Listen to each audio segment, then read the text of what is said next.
Λοιπόν, πάμε να μιλήσουμε για ένα από τα πιο βασικά εργαλεία της αγγλικής γλώσσας. Τον ενεστώτα απλό, τον present simple. Εντάξει, ξέρω, μπορεί να ακούγεται απλό, αλλά είναι ο χρόνος που χρησιμοποιούμε κυριολεκτικά συνέχεια, κάθε μέρα. Αν τον κατακτήσουμε, είναι σαν να ξεκλειδάνουμε την πόρτα για την καθημερινή, την αβίαστη επικοινωνία. Πάμε λοιπόν να δούμε πώς γίνεται. Για σκεφτείτε το λίγο. Πώς μιλάμε για όλα αυτά που κάνουμε κάθε μέρα? Τις συνήθειές μας, τη ρουτίνα μας ή, ξέρετε, για το πώς λειτουργεί ο κόσμος γύρω μας. Λοιπόν, υπάρχει ένας χρόνος που τα κάνει όλα αυτά. Και ναι, καλά μαντέψατε. Είναι ο present simple. Ωραία, πάμε να το δούμε λίγο πιο αναλυτικά. Το καλό είναι ότι δεν μιλάμε για κάτι πολύπλοκο. Στην ουσία, ο present simple μας καλύπτει σε 4 πολύ βασικές περιπτώσεις. Περιπτώσεις που συναντάμε κάθε μέρα. Και νάτες οι 4 χρήσεις του. Κοιτάξτε πόσο μεγάλο εύρος καλύπτουν. Από τις προσωπικές μας συνήθειες, όπως το πηγαίνω σχολείο κάθε μέρα, μέχρι γεγονότα που απλά δεν αλλάζουν. Ο ήλιος ανατέλει πάντα από την Ανατολή, σωστά. Το ίδιο και για τα προγράμματα, τα δρομολόγια, το τρένο φεύγει στις 7. Και φυσικά οι γενικές αλήθειες, αυτές που μαθαίνουμε στην επιστήμη, όπως το ότι το νερό βράζει στους 100 βαθμούς. Βλέπετε, οτιδήποτε είναι σταθερό, επαναλαμβανόμενο, μόνιμο, εκεί είναι ο present simple. Εντάξει, είδαμε το πότε, τώρα πάμε να δούμε το πώς. Και θέλετε να ακούσετε τα καλά νέα. Ο βασικός κανόνας είναι απίστευτα απλός. Στην πραγματικότητα, για τα περισσότερα πρόσωπα, δεν χρειάζεται να κάνουμε σχεδόν τίποτα στο ρήμα.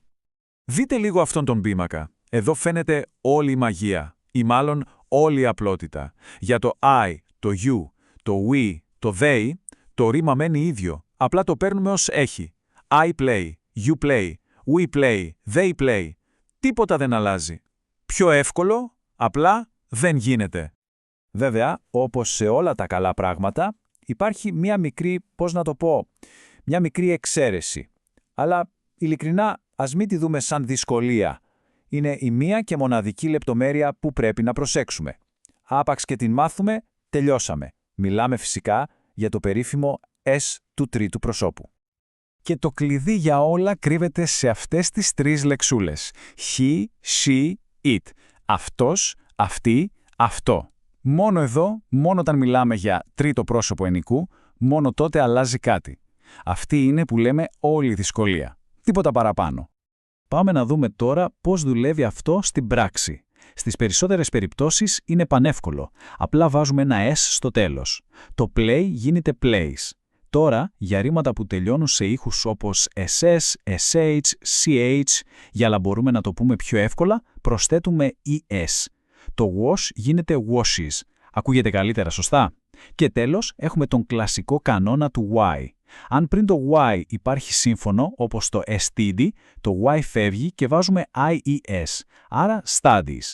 Αν όμως πριν το Y υπάρχει φωνήεν, όπως το play, τότε δεν αλλάζει τίποτα. Απλά βάζουμε S, plays. Αυτό ήταν. Ωραία. Μέχρι εδώ μάθαμε να κάνουμε καταφατικές προτάσεις. Όμως η επικοινωνία δεν είναι μόνο λόγος, είναι διάλογος. Πρέπει να μπορούμε να ρωτάμε και να αρνούμαστε. Εδώ λοιπόν μπαίνουν στο παιχνίδι 2 μαγικές λεξούλες που κάνουν όλη τη δουλειά.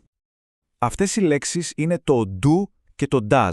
Και προσέξτε λίγο το μοτίβο. Το does τι είναι? Είναι απλά το do που έχει πάρει πάνω του το es του τρίτου προσώπου. Και εδώ έρχεται ο χρυσός κανόνας. Ακούστε το καλά αυτό. Όταν χρησιμοποιούμε το do ή το does για ερωτήσεις ή το don't και το doesn't για αρνήσεις, το κυρίως ρήμα μας ξαλαφρώνει. Γυρίζει πίσω στην αρχική του μορφή, χωρίς s. Το βοηθητικό ρήμα αναλαμβάνει όλη τη δουλειά. Και η απάντηση? Στις θετικές σύντομες απαντήσεις τα πράγματα είναι απλά. Yes. Και μετά το βοηθητικό ρήμα. Τόσο καθαρά, τόσο απλά. Ακριβώς η ίδια λογική και στις αρνητικές απαντήσεις. No και μετά η αρνητική μορφή του βοηθητικού. Το μοτίβο συνεχίζεται. Πάμε να δούμε μερικά παραδείγματα για να το εμπεδώσουμε. Στην ερώτηση Do you cook? Απαντάμε Yes, we do ή No, I don't. Στο Does Mary play the piano? Η απάντηση παίρνει το does. Yes, she does ή No, she doesn't. Βλέπετε, η λογική είναι ίδια παντού. Και το καλύτερο, δεν χρειάζεται να επαναλαμβάνουμε όλη την πρόταση. Γι' αυτό οι συζητήσεις γίνονται τόσο γρήγορες και φυσικές. Τέλεια. Έχουμε πια τη βασική δομή, τον σκελετό.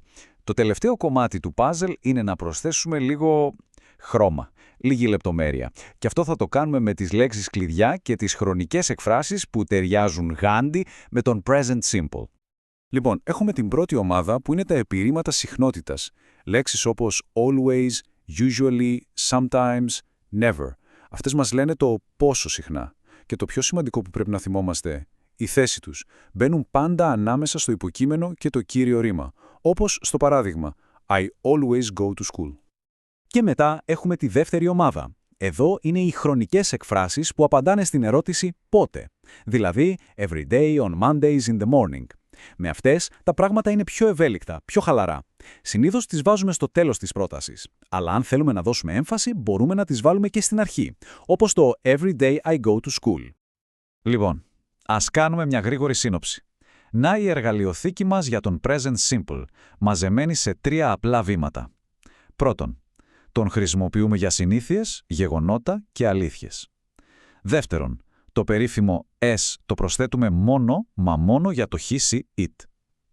Και τρίτον, για ερωτήσεις και αρνήσεις η βοηθή μας είναι το do και το does και το ρήμα μένει απλό. Αυτά τα 3 πράγματα, αν θυμόμαστε, τον έχουμε στο τσεπάκι μας. Και για να κλείσουμε, ας το κάνουμε πράξη. Ας σκεφτεί καθένας κάτι. Ποιο είναι ένα πράγμα που κάνετε πάντα? I always. Δοκιμάστε να φτιάξετε τη δική σας πρόταση τώρα.